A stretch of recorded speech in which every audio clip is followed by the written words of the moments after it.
So digital identity is the way that individuals are able to establish trust in themselves to people that they're engaging with over the internet. So with digital identity in some form or another, you can do things, and without it, if it's not trusted, you can't do anything. So I think digital identity is going to become the basis of a fundamental human right, the ability to get things done online in future. So digital identity is really about two things. One is it's a set of facts about the user. I think of it as being like pieces of paper in a dossier sitting on a desk somewhere. And those are important, and relying parties need to know about them. But ultimately, that dossier has to be bound to a human being. Trust doesn't reside in dossiers. Trust resides in what goes on between our ears. So at some point, you have to make the jump from the facts to the person. And that's a very dangerous and actually a very difficult jump to make. And biometrics, we think, are fundamental to that jump. Which biometric? The face. Why the face? Well, for two reasons. One is the one thing that binds a government-issued identity like a passport to its bearer is the face, is the photograph in it. It's the only thing, if you think about it, that actually shows that this passport or this driving license belongs to me, the individual. The other thing about faces is they're just a great biometric. All you need to read a face is a front-facing camera, which pretty much means any personal device. And you don't need to do anything. I look at my phone, it looks back at me.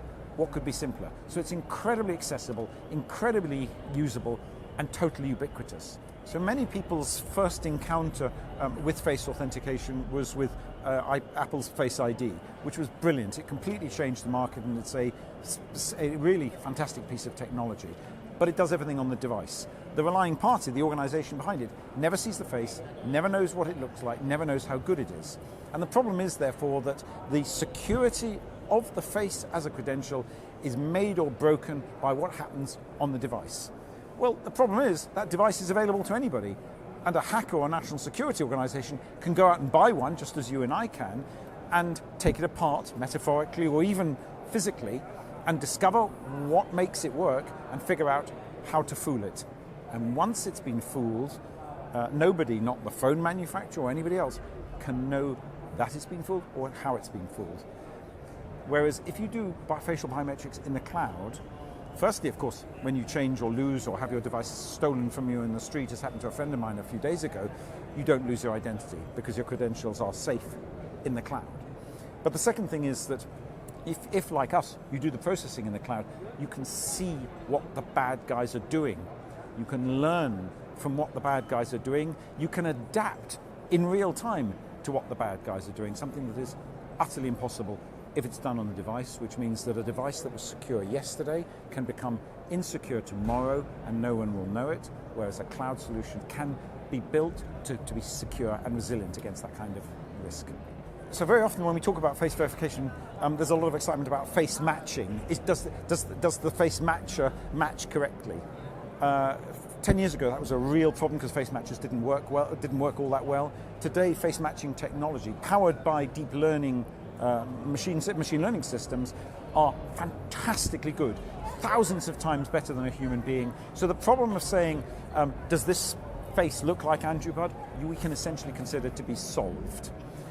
The real problem is not does this look like Andrew Budd, but is the Andrew Budd that I seem to be looking at, are they a real Andrew Budd, or are they some sort of screen-based or even plastic artifact? Or even more insidiously, are they even there at all, right there, right now? Or are they in fact a deep fake synthesis that a bad guy has made of Andrew Budd, blinking and moving his face and talking quickly? How can we know that the face that we are correctly matching is real and right there and right now? And so therefore, its value as a security credential depends completely upon being able to distinguish the genuine article from a fake. And that process, sometimes called liveness, is the key to facial security, and it's also really, really, really difficult. And deepfake technology, which enables the creation of imagery that looks to human beings exactly like the real thing, has made the problem hundreds of times harder, and it's getting worse every day. Look, 2 or 3 years ago, the main way that facial verification systems were attacked was using masks or photos or maybe animated images on iPads. Not anymore. That is history. Today, the main way these systems are attacked is by the direct injection of really realistic, sophisticated, moving, living, breathing deepfakes directly into the data stream in a way that human beings can't tell the difference. That's what we're up against today. We've seen hundreds of % growth over the last 6 months in those attacks, and they're only getting worse. So we're extremely interested in scalable, privacy-protecting ways in which people can assert their identity. And facial verification with strong liveness and genuine presence assurance, that's a key part of it. But we're also moving to a world in which scalability, security, privacy are going to be even more important, and we've seen the emergence of new international standards for the first time in what is called decentralized identity. So instead of having a big database with everybody's information, like a filing cabinet full of those files that I talked about at the beginning, instead with decentralized identity, everybody carries their own folder around with them, and with open standards, credentials can be put by government officers or banks or anybody else into that folder, and then using open standards they can assert that information very securely, protected by public cryptography to anyone who needs to know it. This world is called verifiable credentials, and it has lots and lots of advantages. We think that over time it's going to become the dominant model, powered by initiatives like the EU Digital Identity Wallet, and that's very exciting. We're involved in extending an important new human right to everybody in a continent, potentially all over the world, and I think we're going to see verifiable credentials and decentralized identity change people's lives for the better, with greater security, greater usability, greater privacy, and all protected by facial verification, secured by genuine presence assurance.